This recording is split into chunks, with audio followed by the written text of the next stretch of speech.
उत्तराखंड विधानसभा में आज समान नागरिक संहिता विधेयक पेश करेगी धामी सरकार। उत्तराखंड कैबिनेट ने दी है मंजूरी। उत्तराखंड के सीएम पुष्कर सिंह धामी की अपील, दूसरे दल भी यूसीसी पर चर्चा में सकारात्मक रूप से भाग लें। यूसीसी ड्राफ्ट का विधानसभा में पास होना तय। न्यायाधीश रंजना प्रकाश देसाई की 5 सदस्यीय कमेटी ने 2,33,000 लोगों के विचार के बाद तैयार किया ड्राफ्ट। यूसीसी ड्राफ्ट में पारंपरिक रीति रिवाज से छेड़छाड़ नहीं की गई। ड्राफ्ट के महिला केंद्रित होने की संभावना, बहुविवाह प्रथा पर लग सकती है रोक। कांग्रेस नेता हरीश रावत ने यूसीसी पर दी तीखी प्रतिक्रिया। कहा, बीजेपी अपने प्रयोग के लिए उत्तराखंड का इस्तेमाल कर रही है। यूसीसी बिल विधानसभा में आने से पहले मुस्लिम धर्मगुरुओं ने सरकार के खिलाफ खोला मोर्चा। सड़क पर विरोध प्रदर्शन की दी धमकी।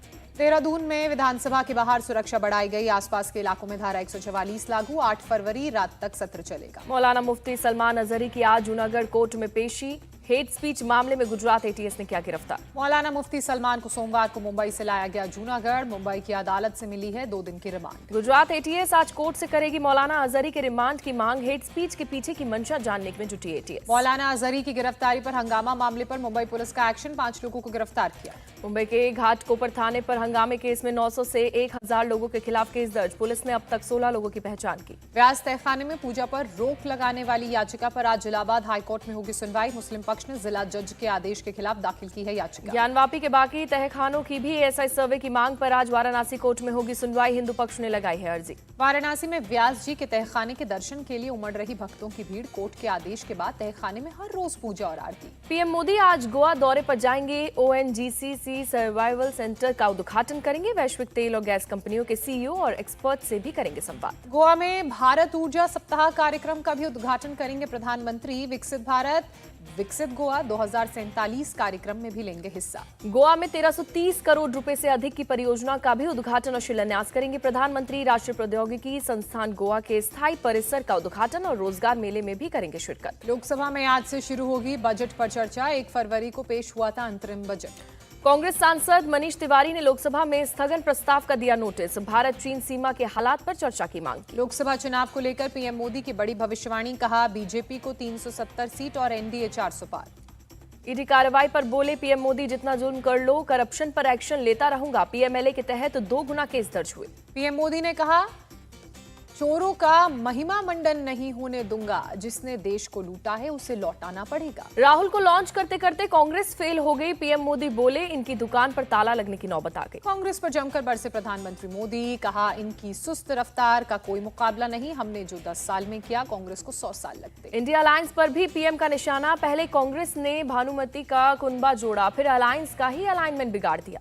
पीएम मोदी बोले, विपक्ष लंबे समय तक विपक्ष में ही बैठा रहेगा। जनता का आशीर्वाद रहा तो दर्शक दीर्घा में भी बैठेंगे। पीएम मोदी ने कहा, विपक्ष चुनाव लड़ने का हौसला भी खो चुका। विपक्ष की हालत के लिए कांग्रेस जिम्मेदार। सदन में टोका टोकी से पीएम मोदी को गुस्सा आया। पूछा, अल्पसंख्यक के नाम पर देश और समाज को कब तक बांटेंगे। तीसरे टर्म में भारत दुनिया की तीसरी अर्थव्यवस्था बनेगा, ये मोदी की गारंटी है। लोकसभा में बोले पीएम मोदी बोले, हमने पहले कार्यकाल में यूपीए के गड्ढे भरे, दूसरे में नए भारत की नींव रखी, अब तीसरे में विकसित भारत बनाएंगे। पीएम के एनडीए की 400 सीटें पार करने वाले बयान पर टीएमसी नेता सौगत रॉय का पलटवार। कहा, ये पीएम मोदी का एरोगेंस है।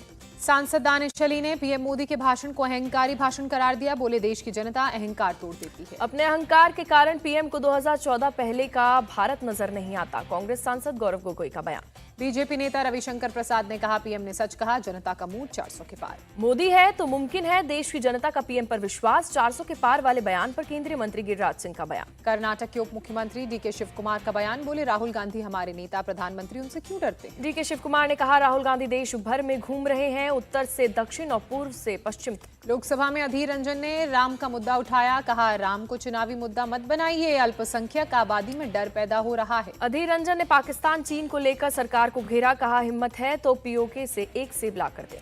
देश की सुरक्षा व्यवस्था पर सवाल उठाने पर अधीर रंजन पर भड़के रक्षा मंत्री राजनाथ सिंह। कहा, सुरक्षा जैसे अहम मुद्दे पर थोड़ा संयम बरतना चाहिए। यूपी विधानसभा में आज राज्यपाल के अभिभाषण पर चर्चा होगी शुरू। चर्चा के दौरान पक्ष विपक्ष में तकरार होने के आसार। अखिलेश यादव आज दे सकते हैं भाषण। बिहार में आज नीतीश कैबिनेट की बैठक। पीएम मोदी से बुधवार को मुलाकात करेंगे सीएम नीतीश। बेटे के मंत्रालय से नाखुश हैं जितिन राम मांझी। कहा, मुझे भी SC/ST मंत्रालय मिला, बेटे को भी। पिता और पुत्र के लिए क्या एक ही विभाग है। नीतीश पर भड़के जितिन राम मांझी। कहा, क्या कोई और मंत्रालय देने के लिए नहीं, हमें PWD जैसे मंत्रालय क्यों नहीं मिले। तेलंगाना के सीएम रेवंत रेड्डी ने दिल्ली में सोनिया गांधी से मुलाकात की। तेलंगाना से लोकसभा चुनाव लड़ने की अपील की। चंडीगढ़ मेयर चुनाव पर सुप्रीम कोर्ट सख्त, चीफ जस्टिस डीवाई चंद्रचूड़ ने कहा देश में लोकतंत्र की हत्या बर्दाश्त नहीं। चीफ जस्टिस डीवाई चंद्रचूड़ ने कहा प्रिसाइडिंग अफसर के खिलाफ चलना चाहिए केस। कोर्ट ने माना चुनाव अधिकारी ने बैलेट पेपर को डिफेस्ट किया। सुप्रीम कोर्ट ने पूरे चुनाव की रिकॉर्डिंग हाई कोर्ट में जमा करवाने के आदेश दिए। बैलेट पेपर और सारे कागजात रजिस्ट्रार के पास जमा करवाने होंगे। सुप्रीम कोर्ट ने चंडीगढ़ मेयर के कामकाज पर लगाई रोक। इस मामले की अगली सुनवाई 12 फरवरी को होगी। जयपुर में हिजाब पर प्रतिबंध लगाने और सीएए लागू करने की मांग पर अनशन पर बैठी छात्रा तंजीम मेरानी ने तोड़ा अनशन। शिक्षा मंत्री ने जूस पिलाकर अनशन तोड़वाया। शिक्षा मंत्री ने छात्रा को स्कूलों में ड्रेस कोड लागू करने का दिया भरोसा। कहा नियम नहीं मानने वालों के खिलाफ कड़ी कार्रवाई करेंगे। ताजमहल में शाहजहां के उर्स पर पाबंदी लगाने की मांग। हिंदू महासभा ने कोर्ट में दाखिल की याचिका। संघ प्रमुख मोहन भागवत 3 दिन के दौरे पर आज उज्जैन पहुंचेंगे। मध्य भारत प्रांत के प्रचारकों की बैठक में होंगे शामिल। संघ के विस्तार पर करेंगे चर्चा। मोहन भागवत ने रामलला की प्राण प्रतिष्ठा को बताया साहसिक कार्य। पुणे के कार्यक्रम में बोले पूरी दुनिया को भारत की जरूरत।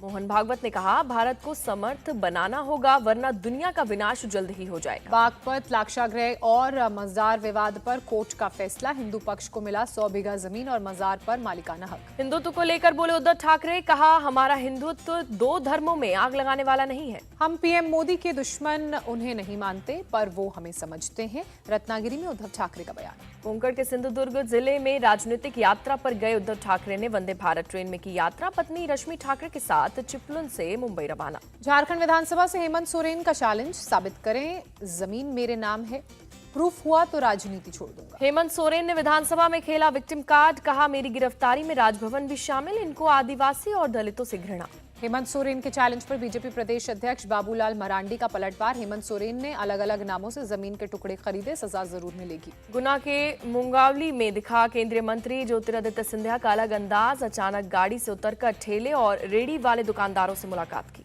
ज्योतिरादित्य सिंधिया ने फल और सब्जी बेचने वाले लोगों से बात की, मुलाकात की। सभी का हाल जानने के बाद उनकी समस्याओं को भी सुना। केंद्रीय मंत्री ने सरकार की कई योजनाओं के बारे में दी जानकारी। मुद्रा लोन और पीएम स्वनिधि योजना का फायदा लेकर बिना गारंटी लोन लेने के लिए किया गया प्रेरित। नवी मुंबई में एक बहुमंजिला इमारत की 27वीं मंजिल पर भीषण आग लगी। पूरे इलाके में दहशत का माहौल।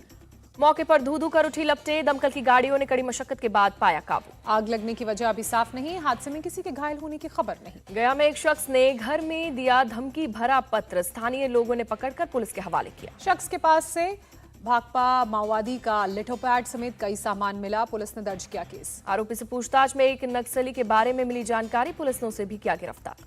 कांकेर में 5-5 लाख के 2 नक्सली कमांडर गिरफ्तार। पुलिस के चलाए नक्सल विरोधी अभियान में मिली कामयाबी। कई घटनाओं में शामिल थे नक्सली। पुलिस कर रही है पूछताछ।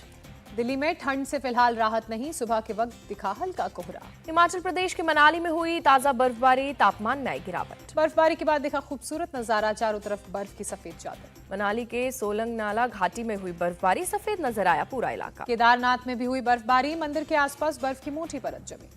दिल्ली से अयोध्या जाने वाली विशेष ट्रेन रवाना। निजामुद्दीन रेलवे स्टेशन पर दिल्ली बीजेपी अध्यक्ष वीरेंद्र सचदेवा और सांसद हर्षवर्धन ने दिखाई हरी झंडी। पेटीएम ने फेमा के उल्लंघन और जांच की रिपोर्ट से किया इनकार। कहा पेटीएम और पेटीएम पेमेंट्स बैंक लिमिटेड के खिलाफ कोई जांच नहीं चल रही। एयरटेल के मुनाफे में 54% का उछाल। तीसरी तिमाही में कंपनी ने कमाया 2442 करोड़ का शुद्ध मुनाफा। अंडर 19 वनडे वर्ल्ड कप का पहला सेमीफाइनल आज। भारत और साउथ अफ्रीका के बीच होगा मुकाबला। दोपहर 1:30 बजे से शुरू होगा मैच। बेसबॉल में फंसे इंग्लैंड के बल्लेबाज। विशाखापट्टनम टेस्ट में भारत ने 106 रन से हराया। टीम इंडिया ने टेस्ट सीरीज में की वापसी। 5 मैच की टेस्ट सीरीज 1-1 से बराबर। विशाखापट्टनम में इंग्लैंड की टीम 292 रन पर ऑल आउट। भारत ने 399 रन का दिया था टारगेट। बुमराह और अश्विन की जोड़ी ने लगाई इंग्लैंड पर लगाम। दोनों ने 3-3 विकेट चटके। जसप्रीत बुमराह, यशस्वी जायसवाल और शुभमन गिल रहे जीत के हीरो। शुभमन यशस्वी ने बल्ले और बुमराह ने गेंदबाजी से किया कमाल। इंग्लैंड के खिलाफ मिली जीत के बाद यशस्वी का खुलासा। दोहरा शतक लगाने के बाद सचिन से हुई थी बात। रोहित शर्मा ने युवा खिलाड़ियों का किया बचाव। कहा उन्हें नियमित तौर पर अच्छा प्रदर्शन करने में कुछ समय लगेगा। हार के बावजूद अपनी टीम के प्रदर्शन से खुश हैं बेन स्टोक्स। कहा भारत को दबाव में रखने में हुए कामयाब। रविचंद्रन अश्विन इंग्लैंड के खिलाफ सबसे ज्यादा विकेट लेने वाले भारतीय गेंदबाज बने। 21 टेस्ट में 97 विकेट हासिल किए। पूर्व स्पिनर भागवत चंद्रशेखर को भी पीछे छोड़ा। World test championship points table में भारत ने लगाई लंबी छलांग। दूसरे स्थान पर पहुंची टीम इंडिया। राजकोट टेस्ट से जसप्रीत बुमराह को रेस्ट। रविंद्र जडेजा भी नहीं खेलेंगे। विशाखापट्टनम टेस्ट जीतने के बाद बोले कोच राहुल द्रविड़, हमने कभी स्पिन पिच की मांग नहीं की। केएस भरत की विकेट कीपिंग से खुश है राहुल द्रविड़, बोले बल्लेबाजी पर अभी और काम करने की जरूरत है। ईशान किशन के ब्रेक के सवाल पर बोले राहुल द्रविड़, मैनेजमेंट ने किसी भी तरह का दबाव नहीं बनाया। ऑस्ट्रेलिया के खिलाफ जारी तीसरे वनडे में वेस्टइंडीज को लगा पहला झटका, जॉन ओटली 8 रन बनाकर आउट हुए। श्रीलंका ने टेस्ट मैच में अफगानिस्तान को 10 विकेट से हराया, Prabath Jayasuriya player of the match बने। रचिन रविंद्र अपने पहले टेस्ट शतक में सबसे बड़ी पारी खेलने वाले न्यूजीलैंड के बल्लेबाज बने, तोड़ा 25 साल का पुराना रिकॉर्ड। रचिन रविंद्र ने दक्षिण अफ्रीका के खिलाफ टेस्ट मैच में किया कमाल, 240 रन की शानदार पारी खेली। भुवनेश्वर पहुंची भारतीय hockey men's team, hockey pro league अभियान की करेगी शुरुआत।